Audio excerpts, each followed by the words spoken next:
Governance లో మన మిత్ర ద్వారా ఇస్తున్నాం.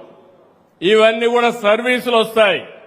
కానీ ఏదైనా నేరుగా చేరేయాలంటే దానికి పేర్లలుగా ఈరోజు గ్రామ డాక్ సేవకులే మార్గం అని చెప్పి కూడా నేను మీకు తెలియజేస్తున్నా. నేను మంత్రులు ఇద్దరిని కూడా రిక్వెస్ట్ చేస్తున్నాను. మీరు డ్రైవ్ చేయండి. రాష్ట్ర ప్రభుత్వం ఇచ్చే సేవలన్నీ కూడా మా గ్రామీణ డాక్ సేవకుల ద్వారానే చేపిస్తామని మీకు హామీ ఇస్తున్నాను. అవసరమైతే మినిస్టర్ గారు ఈజ్ కోఆర్డినేటింగ్.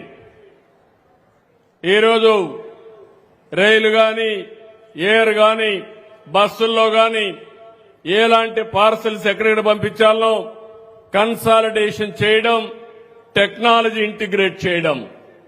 ఈ రెండు టెక్నాలజీ ఇంటిగ్రేట్ చేయగలిగితే చాలా వరకు మంచి ఫలితాలు